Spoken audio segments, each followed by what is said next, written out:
Le départ des Galeries Lafayette, c'est probablement, si on ne se mobilise pas, la plus grosse friche en centre-ville de France et d'Europe, puisque derrière, avec un effet domino sur l'ensemble du centre-bourse et d'autres enseignes, et y compris pour le centre-ville. Donc en fait, c'est une catastrophe pour le centre-ville de Marseille en termes de commercial, en termes de commercialité et en termes d'image, et puis c'est surtout une friche immense.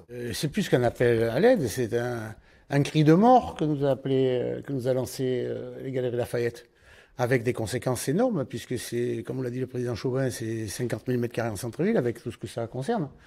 Et donc, moi, je dis aux membres du gouvernement, je dis, vous avez un Marseille en grand, et il marche pas, vous connaissez mon avis là-dessus, mais si on flèche sur les 5 milliards, il peut bien y avoir comme 100 millions d'euros pour le centre-ville de Marseille, qui est aujourd'hui en train de s'effondrer.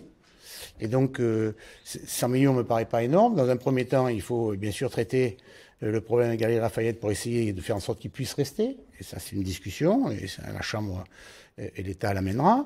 Et parallèlement à ça, il faut financer une étude que je propose de cofinancer. Tous ceux qui veulent venir avec nous le pourront, et faire en sorte de savoir quel est l'avenir de ce centre-ville.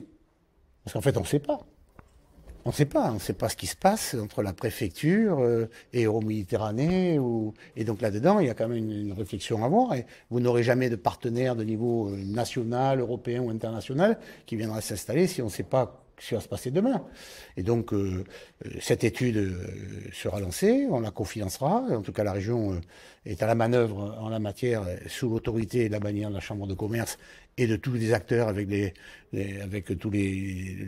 leurs organisations qui sont des organisations consulaires, de façon à ce que l'on puisse avoir une visibilité d'avenir pour les petits centres-villes. Et il y a des moyens quand même, puisqu'on a un Marseille en grand. Donc réfléchir ces moyens financiers sur le résultat de cette étude pour apporter une visibilité pour l'avenir du centre-ville. Vous savez, les convaincre de rester, il faut qu'ils aient une perspective, qu'ils aient tous des éléments qui sont mis en place avec des investissements qui leur permettent d'imaginer qu'ils vont retrouver une commercialité et qui vont pouvoir faire leur business normalement. Donc il va falloir les accompagner pendant la durée de mise en œuvre du projet. Et effectivement, le président a raison, il faut aller le plus vite possible. Donc 2030, c'est mieux que 2035.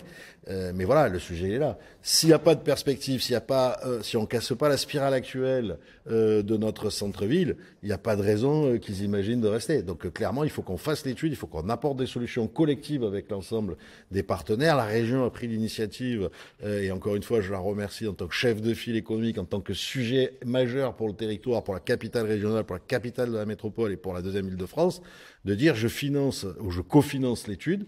Les autres sont intéressés, maintenant qui y viennent, mais il faut qu'on se mette au travail tout de suite, il faut qu'on lance l'étude tout de suite, parce que le temps va vite, et que donc c'est maintenant qu'il faut trouver des solutions pour les présenter, les mettre en œuvre, pour sauver les activités commerçantes du centre-ville.